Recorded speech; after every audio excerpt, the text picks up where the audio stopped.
नमस्कार, आप देख रहे हैं पुलिस वाला वेब न्यूज और मैं हूं आपके साथ कंचन। आइए नजर डालते हैं न्यूज हेडलाइंस पर।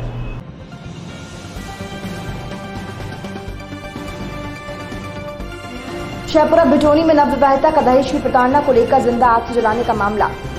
शहपुरा पुलिस ने मामले को जांच में लिया।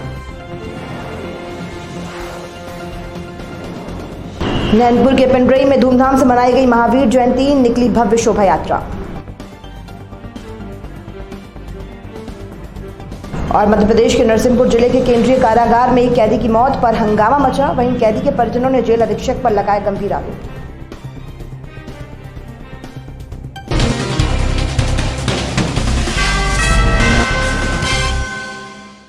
चलिए करते हैं बुलेटिन की शुरुआत और बात करते हैं सीधी संसदीय क्षेत्र में बुधवार को हिनौता में पहुंचे मुख्यमंत्री कमलनाथ। पंचायत मंत्री कमलेश्वर पटेल, अजय सिंह, राहुल भैया का प्रचार करने मुख्यमंत्री कमलनाथ ने कहा कि मैंने अपनी नीति और नियत का परिचय दिया है।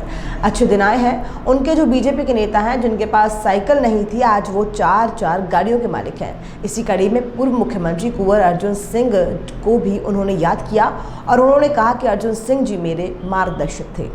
कर्जा माफ करेंगे, ये हमारा वचन था। और हमने पिछले 100 दिन में 100 दिन हमारे हुए हैं, 100 दिन हमारे हुए हैं। और इन 100 दिनों में आपने सुन लिया, मैं दोहराना नहीं चाहता हूं। हमने अपनी नीति और नियत का परिचय दिया। हमने नीति और नियत का परिचय दिया। बिजली की बात होए, पेंशन की बात होए, विवाह की बात होए, हमने अपनी नीति और नियत का परिचय दिया। अभी तो 100 दिन हुए, भारतीय जनता पार्टी अभी से दुखी हो गई कि जो हमने किया है।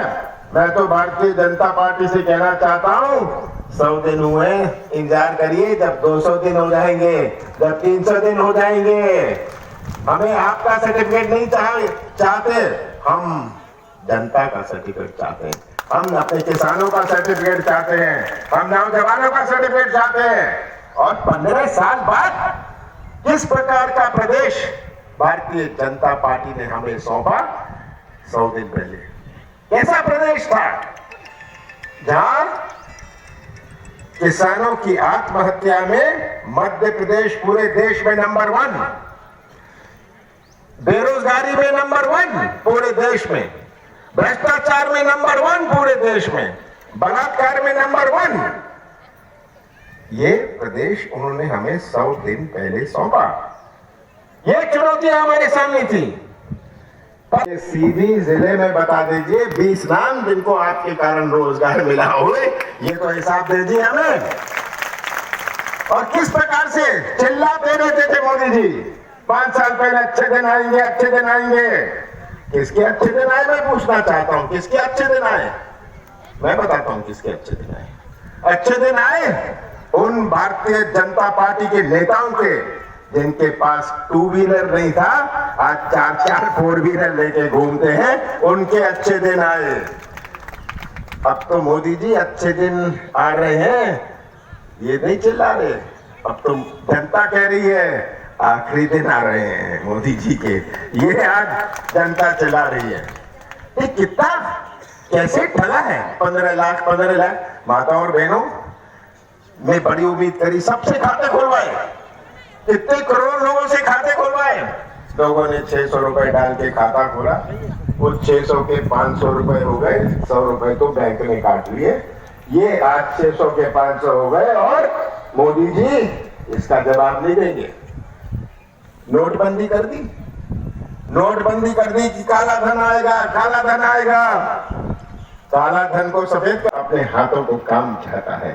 और यही आज हमारी सबसे बड़ी चुनौती है कि आज का भटकता हुआ नौजवान, उसके सामने क्या उपाय है, उसका भविष्य कैसे उज्जवल होगा।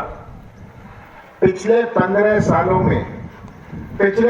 सालों में दुर्भाग्य तो यह है कि जितने उद्योग मध्य प्रदेश में लगे नहीं, उससे ज्यादा उद्योग तो बंद हो गए। क्यों बंद हुए? क्यों नहीं निवेश आया आपने मध्य प्रदेश में? क्योंकि मध्य प्रदेश में 15 साल किसी को विश्वास नहीं था। ये कारण था कि आज मध्य प्रदेश के नौजवान, जिले जिले में जाओ, इतनी बड़ी संख्या में नौजवान, आज का नाम भटकता हुआ नौजवान जिसके सामने कोई उपाय नहीं, ये हमारी सबसे बड़ी चुनौती है, क्योंकि ये हमारी भविष्य की चुनौती है। हमारी चुनौती कृषि क्षेत्र की भी है। मध्य प्रदेश में 70% लोगों का जीवन आधारित है कृषि क्षेत्र पर। जिसकी गांव में जिसकी किराना की दुकान है, उस किराना की दुकान का व्यापार चलता है जब किसानों के पास खरीदने की ताकत हो, किसानों के पास क्रय शक्ति होए। 70% लोग जो मजदूर हुए, जो कोई मरम्मत का काम करता है, जो ट्रैक्टर चलाता है, इसका जीवन आधारित है कृषि क्षेत्र में। हमने वचन दिया था कि हम किसानों का कर्जा माफ करेंगे, और मुझे खुशी है ये हमने अपना वचन जो पूरा किया। हमारा वचन था कि हम 50 लाख किसानों का कर्जा 2 लाख रुपए तक माफ करेंगे। केवल डिफॉल्टर का नहीं, पर जिनके चालू खाता है। देश के इतिहास में ऐसा कभी नहीं हुआ कि जिनका चालू खाता। नवविवाहित का दहेज की प्रताड़ना को लेकर जिंदा आग से जलने का मामला सामने आया है। शहपुरा थाना अंतर्गत ग्राम भमकी में रहने वाली नवविवाहित रश्मि की विगत दिनों 11 अप्रैल को आग लगने से मृत्यु हो गई थी। मौके पर पहुंची शहपुरा पुलिस ने मामले को जांच में लिया है। गढ़ा निवासी रश्मि की शादी मई 2018 में शहपुरा के भमकी गाँव में रहने वाले अरविंद चक्रवर्ती के साथ हुई थी। परिजनों का कहना है कि रश्मि को शादी के बाद से ही लगातार रश्मि को दहेज के लिए ससुराल पक्ष के लोग 2 लाख नगद और गाड़ी मांग को लेकर कर रहे थे। प्रताड़ित और परिजनों का आरोप है कि उनकी बेटी रश्मि को ससुराल वालों ने ही आग लगाकर मार डाला है। आए दिन रश्मि की सास पूनाबाई मारपीट करती थी। ससुर मुकेश चक्रवर्ती, पति अरविंद चक्रवर्ती, देवेंद्र नरेंद्र चक्रवर्ती को पुलिस ने धारा 498A 304B धारा 34 दहेज प्रतिषेध अधिनियम के तहत प्रकरण पंजीबद्ध किया गया है। चारों आरोपियों को गिरफ्तार कर न्यायालय में पेश किया गया। हमारा आरोप यही है सीधा कि इनने जान से मार डाला है। मारने के बाद में इनने आग लगा के जला दिया है। तो दहेज की भी मांग कर रहे थे। ये दहेज की मांग कर रहे हैं कि 2 लाख रुपए और एक गाड़ी मेरे को चाहिए। इसकी वजह से इनने मार डाला है। हमारा नाम विजय कुमार चक्रवर्ती, तेंदुखड़ा का रहने वाला हूँ। मेरी वो छोटे चाचा की लड़की है। मैं उनका बड़े पापा का भाई हूँ। मेरा नाम विजय कुमार चक्रवर्ती, मैं रहने वाला तेंदुखड़ा चौरई का है। नाम चक्रवर्ती है, चौरई का रहने वाला हूँ मैं। मेरी सिस्टर की शादी 23 जून 2018 में ग्राम भमकी थाना शहपुरा में की थी। इसके बाद 1-2 महीने अच्छे से रखा और दहेज की मांग करते उसको मारपीट, तो हम लोग ने 3 महीना उसको घर में रखा। 3 महीने के बाद उसके परिजन आए तो हम लोग ने नहीं भेजाया उस लड़की को, क्योंकि लड़के ने हमको बताया ये लोग बहुत परेशान करते हैं दहेज की लेन देन में। इसके बाद 1 महीने बाद जब उसको भेजाया तो उसके परिजन 8-10 लोग आए कि अब ऐसा नहीं करेंगे, एक बार गलती हर इंसान को होती। तो हमने बोला चलो ठीक है, कोई केस कानून नहीं करे। हम लोग ने भेजा दिया लड़की को। लड़की जब गई 1 महीना भी नहीं हो, मार के उन लोग ने आग लगा दी। ये जानकारी आपको कब लगी थी? ये जानकारी हम लोग को 11 तारीख को शाम का 4:30-5 बजे लगी थी। 4-5 बजे। नाम बताओ। मेरा नाम सियाराम चक्रवर्ती है। खबर नैनपुर के पिंडरे से है। भगवान महावीर का जन्म कल्याण महोत्सव पिंडरे में बड़े ही धूमधाम के साथ मनाया गया। सकल जैन समाज और विद्यासागर नवयुवक मंडल के तत्वाधान में बुधवार दोपहर बाद जैन मंदिर से बैंडबाजों के साथ शोभा यात्रा निकाली। शोभा यात्रा में युवा और पुरुष श्वेत परिधान में और महिलाएं केसरिया परिधान में शामिल हुई। शोभा यात्रा में सबसे आगे नन्हे बच्चे थे। उनके पीछे बैंडबाजी पर चल रहे जैन भजनों पर नवयुवक मंडल के युवा युवतियाँ महिला मंडल थिरकते हुए नजर आए। सभी महावीर स्वामी के जयकारे लगाते हुए चल रहे थे। शोभा यात्रा में समाजजनों ने भगवान महावीर का दिव्य संदेश जियो और जीने दो, महावीर भगवान की जय आदि का जय घोष लगाया। समाजजनों द्वारा धर्मगुरुओं के चित्रों और उनसे संबंधित झांकियों का प्रदर्शन किया गया। मध्य प्रदेश के नरसिंहपुर जिले के केंद्रीय कारागार में एक कैदी की मौत पर हंगामा मचा। वहीं कैदी के परिजनों ने जेल अधीक्षक पर गंभीर आरोप लगाए। परिजनों का आरोप है कि कैदी विनय साहू पिता सुंदरलाल साहू 32 वर्षीय निवासी होशंगाबाद नरसिंहपुर जेल निरुद्ध था। वहीं जेल के अंदर बंदी से पैसे की मांग की जाती थी। मृतक द्वारा रुपए न देने पर बंदी के साथ बेरहमी से मारपीट की जाती थी। इसी मारपीट के चलते मृतक गंभीर रूप से घायल हो गया, जिसे आनंद फानन में जबलपुर के मेडिकल अस्पताल में भर्ती कराया गया। जेल प्रशासन द्वारा कराया गया था, जहाँ इलाज उपरांत उसकी मौत हो गई। वहीं जेल अधीक्षक शेफाली तिवारी परिजनों द्वारा आरोप लगाए गए हैं कि निराधार बताते हुए पीलिया बिगड़ने की खातिर अस्पताल में भर्ती होने की बात कही है। पति को जेल में मारते थे और उनसे पैसे भी हड़पते थे और उनका ठीक से इलाज भी नहीं हुआ। और वो उस दिन बहुत गरीबी हालत में, जब हमारे 3 दिन अच्छे रहे और जिस दिन थे संडे को है ना छुट्टी करा के ले गए थे और हमारी सासू माँ उस दिन गई थी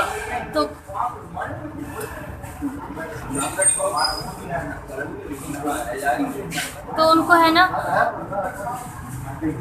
मिलने नहीं दिया और उनकी बहुत बेकार हालत थी, बहुत कमजोर थे। जिस तरह के आरोप लगाए जा रहे हैं वो नशे में या जो ये सही नहीं नशा कर नहीं उनको मारा था, बिल्कुल कमजोर और बेहोश थे। 4 जन पकड़ के लाए थे। क्या वो नशा करते थे? नहीं साहब नहीं करते थे। आप नहीं करते। अभी आपको क्या लग रहा है, क्या किस तरह से ये उनको जान से मारने की कोशिश, उनको बिगड़वा के, एक तो वो क्या बोलते हैं अस्पताल में थे और एक पुलिस वाला उनको धमकी से लेके गया। कौन पुलिस वाला है, क्या उनका नाम जानती हैं आप जिनका? नहीं वो तो उसी रजिस्टर में लिखा होगा। ठीक, आपका नाम बता दीजिए। मेरा नाम किरण। जिला अस्पताल अशोकनगर में सोनोग्राफी सेंटर होने के बाद भी सोनोग्राफी के लिए करवाने के लिए तरस रही हैं महिलाएं। सोनोग्राफी सेंटर तो है पर वहां काम करने के लिए सपूत नहीं है। आए दिन परेशान हो रही हैं महिलाएं। जब सोनोग्राफी सेंटर पर प्रसूता महिलाओं को देखा गया और उनसे चर्चा की गई तो तब प्रसूता ने अपनी व्यथा सुनाई। इस दौरान प्रसूताओं ने कहा कि वो पिछले 4 दिनों से सेंटर के चक्कर काट रहे हैं लेकिन सोनोग्राफी नहीं हो पा रही है। जब आओ तो बंद रहता है। जब इस विषय में सोनोग्राफी सेंटर की प्रभारी डॉक्टर समता जैन से बात की गई तो उन्होंने बताया कि सिविल सर्जन द्वारा सोमवार को उनकी ड्यूटी बच्चों के स्वास्थ्य परीक्षण में लगा दी है, इसलिए सेंटर नहीं खोला गया। वो पिछले 2 दिनों से अवकाश चल रहा था। तार वाले बालाजी मंदिर। तार वाले बालाजी, क्या नाम है आपका? शीरिन। काय के लिए आई हो आप? हम सोनोग्राफी कर रहे हैं। तो सोनोग्राफी कक्ष खुला है? नहीं खुला, बंद है। कब से परेशान हो? हम 4-5 दिन हो गए, रोज आते बंद रहता है, लेट खुलता है। तो सोनोग्राफी नहीं हो पा रही 5 दिन से? हैं? आज से मैडम मेरी बात, आज कम से कम 10 से 15 महिलाएं सोनोग्राफी कक्ष के बाहर खड़ी हैं। क्या कारण है कि सोनोग्राफी नहीं हो पा रही? देखिए, आज सुबह हमारे पास हमारे सिविल सर्जन डॉक्टर शाही सर का फ़ोन आया था कि आज जो पीडियाट्रिशियन है डॉक्टर संतोष रघुवंशी, उन्होंने अचानक किसी इमरजेंसी में छुट्टी ली है, तो आज आपको चाइल्ड वार्ड देखना है और चाइल्ड वार्ड बच्चों की OPD देखना है।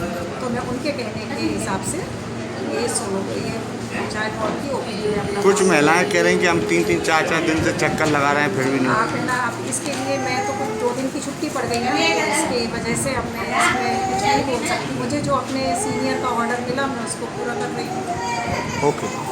सतना उचेहरा विद्युत मंडल के अंतर्गत ग्रामीण क्षेत्र में इस समय APDRP के तहत पुरानी लाइन निकालकर नई केबल वायर डालने का कार्य पेटी कैश में अभिषेक सिंह के द्वारा किया गया है, जिसमें लगभग 40 पोल खंभों की LT लाइन बदली गई है, जिसमें पूरी लाइन कॉपर की निकली है। लेकिन कोई जिम्मेदार अधिकारी द्वारा निकाली गई कॉपर की तार कहां गई, ध्यान नहीं दिया गया। जबकि जहां कॉपर लाइन होती है वहां तार निकलते समय तारों की नाप करने के साथ साथ कॉपर तार का वजन भी कराया जाता है, लेकिन ऐसा नहीं किया गया, जिससे विद्युत मंडल के कई लाइनमैनों उचेहरा विद्युत मंडल में पदस्थ कनिष्ठ यंत्री जगदीश सिंह परिहार से लिखित शिकायत का सूचना दी गई। लेकिन इसके बावजूद विद्युत मंडल के कनिष्ठ यंत्री से लेकर सहायक यंत्री रवि कुम्हरे की मिली भगत से उचेहरा की गर्म भट्टी में कहीं कॉपर की तार को गला तो नहीं दिया गया, जबकि निकाली गई कॉपर की तार को विद्युत मंडल में जमा करने के निर्देश है, लेकिन विद्युत मंडल के अधिकारी की साठगांठ कर कॉपर की तार रफा दफा कर दी गई है। तो वहीं जिम्मेदार अपने अधीनस्थ कर्मचारियों पर कार्रवाई करने में परहेज कर रहे हैं। डिंडोरी जिले की बजाग मुख्यालय प्रदेश के मुख्यमंत्री कमलनाथ हेलीकॉप्टर से पहुंचे जनसभा को संबोधित करते हुए प्रदेश के मुख्यमंत्री कमलनाथ ने मंडला लोकसभा प्रत्याशी कमल मरावी के पक्ष में वोट मांगे और पूर्व मुख्यमंत्री शिवराज सिंह चौहान और नरेंद्र मोदी के खिलाफ मोर्चा खोलते हुए तीखा हमला बोलते हुए कहा कि अच्छे दिन नहीं आखिरी दिन आने वाले हैं। किसान का बेटा कहने वाला शिवराज सिंह चौहान किसान के पेट में लात मारता है और छाती में गोली मरवाता है। भाजपा के लोग झूठ और कलाकारी की राजनीति करते हैं। इनके बहकावे में मत आना, सच्चाई पहचानो। आदिवासियों को जमीन का अधिकार दिया जाएगा। नौजवानों का भविष्य बनाने की नीति प्रदेश में बनाई जाएगी। मंडला डिंडोरी से मेरा पुराना नाता है। यहाँ जब भी आता हूँ मेरी जवानी के दिन याद आ जाते हैं। आपकी आवाज़ कमल मरावी दिल्ली में उठाएंगे और मैं पूरे देश की रक्षा करूँगा। मंडला डिंडोरी क्षेत्र का चहुमुखी विकास होगा। आप कांग्रेस का साथ दीजिए, झूठे और कलाकारी की राजनीति से बचाइए। सभा के दौरान मंडला लोकसभा प्रत्याशी कमल मरावी, कैबिनेट मंत्री ओमकार सिंह मरकाम, शेखपुरा विधायक भूपेंद्र मरावी, चंद्रकला परस्ते, जमुना मरावी, लवकेश पटेलिया, रमाकांत साहू सहित कांग्रेस नेता, कार्यकर्ता और भारी संख्या में आमजन उपस्थित रहे। हमारे विधायक भूपेंद्र सिंह मरावी जी, हमारे भूतपूर्व विधायक डॉक्टर नन्हे सिंह जी, भागवत सिंह जी, चंद्रलेखा परस्ते जी, लोकेश पटेलिया जी, जावेद इकबाल जी, रमाकांत साहू जी, अयोध्या बिसेन जी, संतोष मरकाम जी, सभी यहाँ उपस्थित कांग्रेस के नेतागण, आदरणीय बुजुर्ग भाइयों बहनों और नौजवानों, सबसे पहले मैं आपको धन्यवाद देना चाहता हूं कि आप इतनी बड़ी संख्या में यहाँ उपस्थित हुए। आपने कांग्रेस का मान सम्मान रखा, कांग्रेस की शान बढ़ाई। आप सबका बहुत बहुत धन्यवाद। बहुत पुराना संबंध है मेरा शेखपुरा और मंडला से, और जब भी मैं यहाँ आता हूँ मुझे बहुत खुशी होती है। आपको सबसे पहले मैं धन्यवाद देना चाहता हूँ कि बजाग ब्लॉक ऐसा ब्लॉक है जिसने सबसे ज्यादा संख्या में कांग्रेस को वोट दी थी पिछले चुनाव में। जब आपने कांग्रेस का साथ दिया, आपने उस संस्कृति का साथ दिया, उन सिद्धांतों का साथ दिया। जब आपने कांग्रेस का साथ दिया, आपने कांग्रेस के उन नीतियों का सम्मान किया। तो आप सबको बहुत बहुत धन्यवाद देना चाहता हूं कि आपने सच्चाई पहचानी। आज की तस्वीर आप सबके सामने है। 15 साल भारतीय जनता पार्टी की सरकार रही और 5 साल मोदी जी की सरकार रही। इस 15 सालों में और मोदी जी के 5 सालों में कैसा प्रदेश हमें सौंपा गया 100 दिन पहले।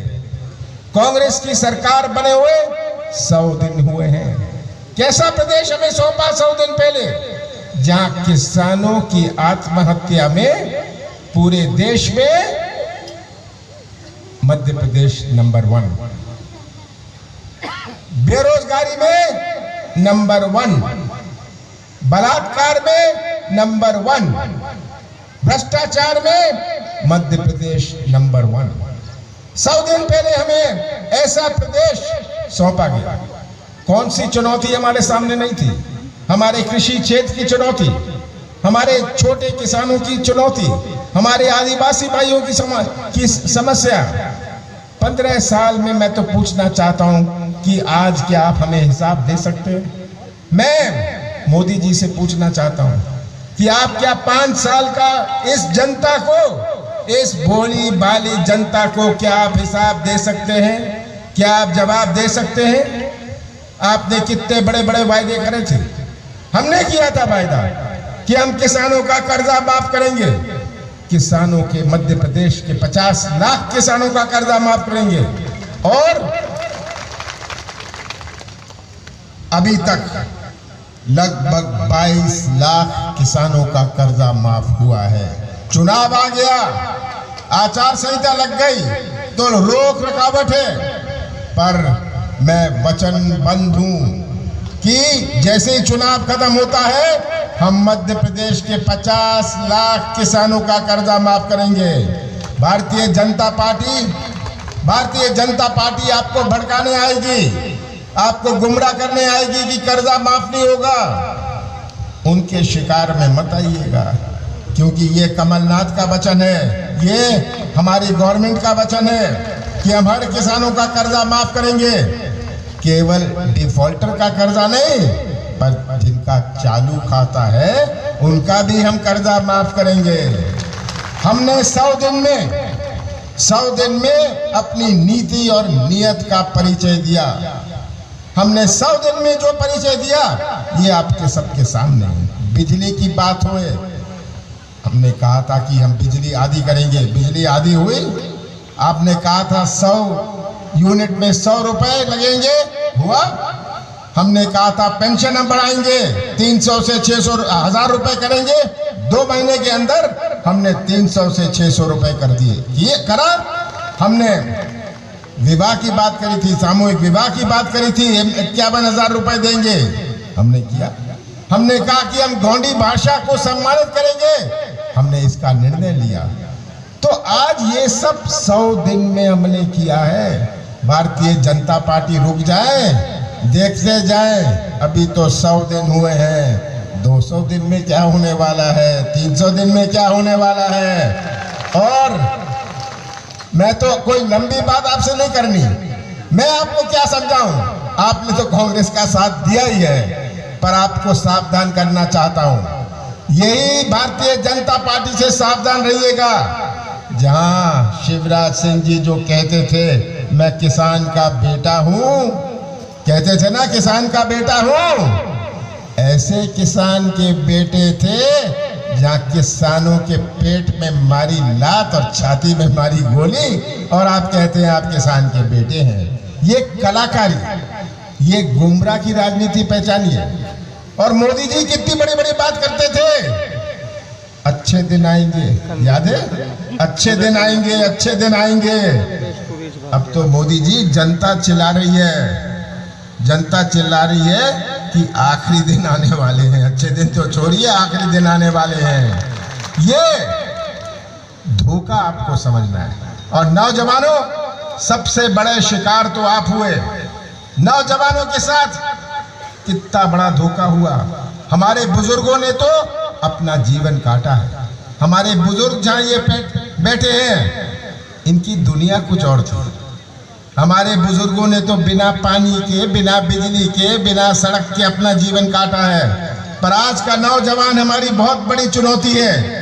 आज का नौजवान की अपनी सोच है। आज का नौजवान इंटरनेट से जुड़ा है। आज का नौजवान विभिन्न चैनल देखता है। आज का नौजवान में एक तड़फ है। आज का नौजवान कोई ठेका नहीं चाहता, कोई कमीशन नहीं चाहता। आज का नौजवान तो व्यवसाय का मौका, यार अपने हाथों को काम चाहता है। और यही नौजवान हमारे मध्य प्रदेश का निर्माण करेंगे भविष्य में। यही नए जवानों के हाथ में मध्य प्रदेश का भविष्य है। और आज का भटकता हुआ नौजवान जिसके सामने केवल अंधेरा है, हमारे माताओं और बहनों ने कितने प्यार से पाला पोसा है, और आज का भटकता हुआ नौजवान जिसके चेहरे में केवल निराशा है, ये कितनी बड़ी चुनौती है। कैसे नौजवानों को मौका मिलेगा जब पिछले 15 सालों में मध्य प्रदेश में जितने उद्योग लगे नहीं, उससे ज्यादा उद्योग तो बंद हो गए। रोजगार के कोई मौके नहीं। ये मध्य प्रदेश का हाल है। और मोदी जी तो कहते थे 2 करोड़ नौजवानों को रोजगार मिलेगा, 2 करोड़ नौजवानों को हर साल रोजगार मिलेगा। मैं तो पूछना चाहता हूं नौजवानों से, क्या आप यहाँ कोई 20 नौजवान हैं मंडला और डिंडोरी में? ये कितना बड़ा धोखा है आप सबके साथ। कितने नारे देते थे, नौजवान समझते हैं, हमारे बुजुर्ग नहीं जानते। याद है मोदी जी के नारे, make in India, skill India, digital India, याद है ना ये नारे मोदी जी के? कितने बड़े बड़े विज्ञापन छिपाते थे, अपनी फोटो, हजारों करोड़ रुपए अपनी फोटो छपानों में लगवाया। और आज कोई है यहाँ उस नारों का? ये राजनीति आपको पहचाननी है। यही अंतर है, यही अंतर है कांग्रेस और भारतीय जनता पार्टी में। कांग्रेस की सोच में हमारा सबसे कमजोर वर्ग है। कांग्रेस की सोच में हमारे आदिवासी भाई हैं, सबसे गरीब, और हमारे नौजवान हैं। आज आप गवाह हैं, आप गवाह हैं कि जो भी नीतियां बनी हैं हमारे आदिवासियों के हितों में, वो नीतियां किसने बनाई हैं? कांग्रेस पार्टी ने बनाई है। क्या भारतीय जनता पार्टी एक नीति बता सकती है? एक नीति बना सकती है जो हमारे आदिवासी भाइयों, हमारे कमजोर वर्ग के लिए बनाई गई हो। ये तस्वीर आप सबके सामने है, ये तस्वीर आप सबके सामने है। मैं ज्यादा नहीं बोलना चाहता, इतना ही कहना चाहता हूं कि आप ये तस्वीर अपने सामने रखिएगा, ये तस्वीर अपने सामने रखिएगा और सच्चाई का साथ दीजिएगा। सच्चाई पहचानिए और सच्चाई का साथ दीजिए। नौजवानों, ये भड़काने वाले आएंगे, गुमराह करने वाले आएंगे, कलाकारी करने वाले आएंगे, लंबी चौड़ी बातें करेंगे, पर आप सच्चाई पहचानिएगा, कांग्रेस का इतिहास पहचानिएगा कि यही कांग्रेस पार्टी है जिन्होंने हमारे आदिवासियों को सुरक्षित रखा, यही कांग्रेस पार्टी है जिन्होंने नीतियां बनाई। आज हमारी जमीन की बात हो, वन अधिनियम की बात हो, मैं तो कहना चाहता हूं आज सब आदिवासियों को, जो भी वन अधिनियम के नीचे जिनका केस नहीं हुआ है, हर आदिवासी को, हर आदिवासी भाई को उसके जमीन का अधिकार दिया जाएगा। ये हमारा वचन है। और जैसे ही लोकसभा का चुनाव शुरू होता है, हम इसमें पूरी कार्रवाई शुरू करेंगे। नौजवानों, हम आपका भविष्य सुरक्षित रखने के लिए नीतियां बनाएंगे और मुझे पूरा विश्वास है, मैं तो उम्मीद कर रहा हूं कि अब बजाज से, शेपुरा से सबसे ज्यादा जो बहुमत मिलेगी वो कांग्रेस पार्टी को मिलेगी। वचन दे रहे हैं आप को। मैं ये अंत में आश्वासन देता हूं, मेरी जिम्मेदारी होगी। मैंने कहा कि शेपुरा और मंडला से मेरा बहुत पुराना संबंध रहा है, बहुत पुराना संबंध रहा है। जब इन बच्चों का, इन नौजवानों का जन्म नहीं हुआ था, यहाँ की टूटी फूटी सड़कों में मैं घूमता था। और आज यहाँ आके मुझे फिर से केवल खुशी ही नहीं हुई, यहाँ आज आकर मुझे अपनी जवानी भी याद आई, जब मैं सालों पहले यहाँ आया करता था। तो मैं आपसे निवेदन करता हूँ कि सच्चाई का साथ दीजिएगा, कांग्रेस का साथ दीजिएगा। हमारे उम्मीदवार कमल मस्कोले जी हैं, ये तो आपकी आवाज़ दिल्ली में उठाएंगे, पर आपकी आवाज़ दिल्ली में कमल मस्कोले उठाएंगे, आपकी सेवा कमल मरावी उठाएंगे, ये आपकी सेवा करेंगे। इनकी सेवा की भावनाएं हैं, इसीलिए हमने इनको अपना प्रतिनिधि बनाया है कि इनकी सेवा की भावना है। और मैं आप सबकी, मैं पूरे मंडला और डिंडोरी की रक्षा सबसे पहले मध्य प्रदेश में करूंगा। आप सबका बहुत बहुत धन्यवाद। शिव शक्ति पंचमुखी हनुमान मंदिर बटेश्वर धाम बरखेड़ा शेपुरा में श्री सूर्य नारायण महायज्ञ 17 अप्रैल से 23 अप्रैल तक आयोजित किया जाएगा। सूर्य नारायण महायज्ञ को लेकर भगत गिरी बच्चू बाबा जी महाराज के सानिध्य में कलश यात्रा बटेश्वर धाम से शारदा टेकरी मां नर्मदा तट मालपुर घाट तक निकाली गई। सूर्य नारायण कथा का वाचन पंडित नवीन महाराज के मुखारबिंद से किया जाएगा। 23 अप्रैल को यज्ञ पूर्णाहुति भंडारे का आयोजन किया गया है। बटेश्वर सेवा समिति ने श्रद्धालुओं से अपील की है कि धर्म प्रेमी अधिक से अधिक संख्या में पहुंचकर धर्म लाभ उठाएं। कलश यात्रा के दौरान भगत गिरी बच्चू महाराज जी, राजू सोनी, संजू सोनी, राजेंद्र तिवारी, हेमंत तिवारी, मोहन अवधिया, सुदेश बर्मन, राजीव साहू, सुरेश त्रिपाठी सहित आमजन उपस्थित रहे। आइए जानते हैं सीधी लोकसभा निर्वाचन 2019 में अपने प्रत्याशी के बारे में कैसे जानकारी प्राप्त कर सकते हैं। आइए आपको बताते हैं लोकसभा निर्वाचन 2019 में अपने क्षेत्र के प्रत्याशी के बारे में आप कैसी जानकारी प्राप्त कर सकते हैं। सबसे पहले CEO madhyapradesh.nic.in पर लॉगिन करें। वेबसाइट ओपन होने के बाद एफिडेविट ऑप्शन पर क्लिक करें। इसे क्लिक करने पर आपको पार्लियामेंट इलेक्शन 2019 दिखाई देगा। इस ऑप्शन पर क्लिक करने पर आपको कैंडिडेट का एफिडेविट और मैनेजमेंट दिखाई देगा। इस पर जाकर पार्लियामेंट्री इलेक्शन सिलेक्ट करें। अपना स्टेट सिलेक्ट कीजिए। सिलेक्ट इलेक्शन पर क्लिक कीजिए। सिलेक्ट इलेक्शन है मई 2019 PC जनरल। इस ऑप्शन में एंटर करने पर आपको कॉन्स्टिट्यूएंसी पर जाकर क्लिक करना होगा। इस ऑप्शन पर जाने पर आप अपने निर्वाचन क्षेत्र को क्लिक कीजिए। इसके बाद आपके समक्ष आपके प्रत्याशियों के नाम आपकी स्क्रीन पर दिखाई देंगे। यहाँ से आप अपने प्रत्याशियों के एफिडेविट डाउनलोड कर सकते हैं। इस प्रकार आप अपने क्षेत्र के प्रत्याशी के बारे में जानकारी प्राप्त कर पाएंगे।